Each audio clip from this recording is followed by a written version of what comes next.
नमस्कार। आज ना हम एक बहुत ही मजेदार सफर पर चलने वाले हैं। एक ऐसा सफर जो हमें बताएगा कि हमारे पैरों के नीचे जो ये जमीन है, ये दुनिया है, ये अंदर से कैसी है। देखिए, हम सब रहते हैं इस पतली सी परत पर, जिसे जीवमंडल या बायोस्फीयर कहते हैं। यहीं पर जमीन, पानी, हवा सब मिलकर जीवन को मुमकिन बनाते हैं।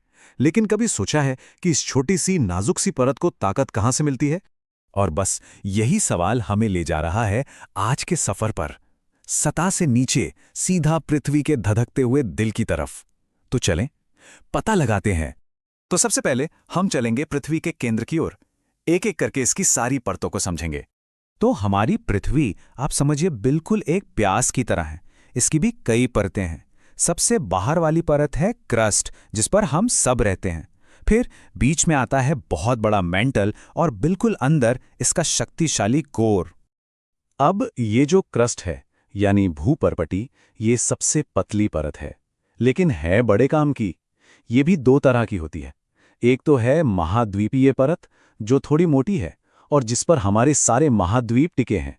और दूसरी है महासागरीय परत, जो पतली है और समंदर के नीचे फैली है। क्रस्ट के ठीक नीचे शुरू होता है मेंटल, और ये कोई छोटी मोटी परत नहीं, बहुत ज्यादा मोटी है। और जानते हैं सबसे दिलचस्प बात क्या है? इसका जो ऊपरी हिस्सा है ना, वो एकदम ठोस नहीं है, वो थोड़ा थोड़ा पिघली हुई चट्टानों जैसा है। और यहीं से, इसी हिस्से से हमारे ग्रह पर सारी बड़ी हलचल होती है। और इस सफर के आखिर में हम पहुंचते हैं कोर में। यह हिस्सा बना है निकल और लोहे से। आप इसे हमारे प्लैनेट का सुपर हॉट इंजन रूम कह सकते हैं। यहीं से पूरी पृथ्वी को अंदर से शक्ति मिलती है। ये तस्वीर हमें दिखाती है कि हम जैसे जैसे अंदर जाते हैं, तापमान और दबाव दोनों ही किसी विशाल भट्टी की तरह बढ़ते चले जाते हैं। बाहरी कोर तो इतना ज्यादा गर्म है कि वहां पर लोहा भी पिघलकर तरल बन जाता है। और ये दूरी जरा सोचिए, केंद्र से लेकर सतह तक 6370 किलोमीटर। इससे अंदाजा लगता है कि हमारा ग्रह कितना विशाल है और इसकी शक्ति का स्रोत कितनी गहराई में छुपा है। तो ठीक है, हमने ग्रह का इंजन तो देख लिया, पर अब सवाल यह है कि ये इंजन उन चीजों को बनाता कैसे है जिन पर हम चलते हैं, मतलब चट्टानों को। चलिए अब चट्टानों की दुनिया को समझते हैं। देखिए, मोटे तौर पर चट्टानें तीन तरह की होती हैं। पहली हैं आग्नेय चट्टानें। ये तब बनती हैं जब जमीन के अंदर का गर्म पिघला हुआ मैग्मा ठंडा होकर जम जाता है, मतलब ये सीधे सीधे आग से पैदा हुई हैं। दूसरी तरफ हैं अवसादी चट्टानें। ये लाखों सालों में मिट्टी, रेत और दूसरी चीजों की परतें एक के ऊपर एक जमने और दबाव पड़ने से बनती हैं। और फिर आती हैं तीसरी तरह की चट्टानें, कायांतरित चट्टानें। अब ये कोई बिल्कुल नई चट्टानें नहीं हैं। असल में ये पुरानी आग्नेय या अवसादी चट्टानों का ही बदला हुआ रूप है। जब इन पर बहुत ज्यादा गर्मी और दबाव पड़ता है ना, तो ये पूरी तरह से बदल जाती हैं। जैसे चूना पत्थर दबाव और गर्मी से संगमरमर बन जाता है। कमाल है ना? लेकिन सबसे मजेदार बात तो यह है कि ये चट्टानें हमेशा एक जैसी नहीं रहती। ये लगातार एक रूप से दूसरे रूप में बदलती रहती हैं। और इसी प्रक्रिया को कहते हैं शैल चक्र या रॉक साइकिल। कह सकते हैं कि ये प्रकृति का अपना रिसाइकलिंग प्रोग्राम है। ये डायग्राम हमें यही दिखाता है। ये एक ऐसा सिस्टम है जो कभी रुकता नहीं, जो हमेशा चलता रहता है। इसका कोई असली शुरू या अंत नहीं है। हर चट्टान एक सफर पर है। अब देखिए ये काम कैसे करता है। पिघला हुआ मैग्मा ठंडा होता है तो बनती हैं आग्नेय चट्टानें।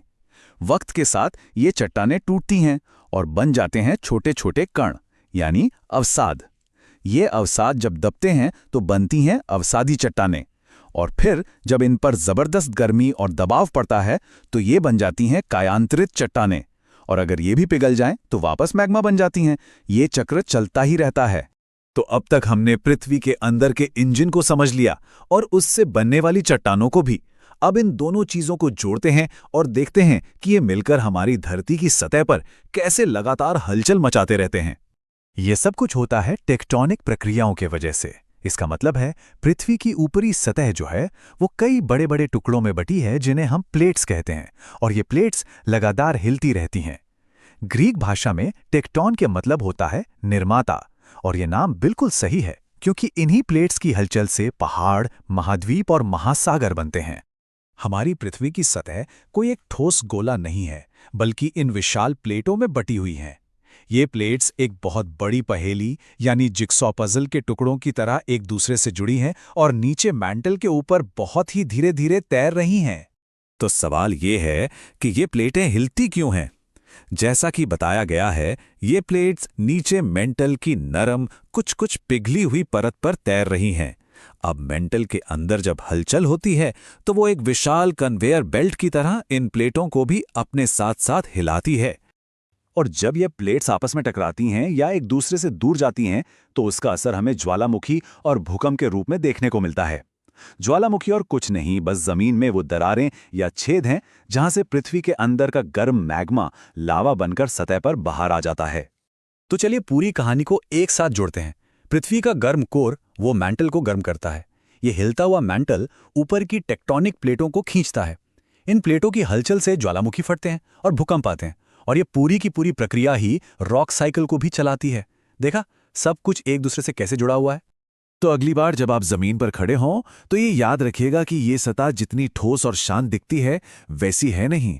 ये एक जीता जागता ग्रह है जो हर पल हर सेकंड बदल रहा है। जरा सोचकर देखिए कितना रोमांचक है कि आज से 20 करोड़ साल बाद हमारी पृथ्वी कैसी दिखेगी। ये एक ऐसा शानदार सफर है जो कभी नहीं रुकता।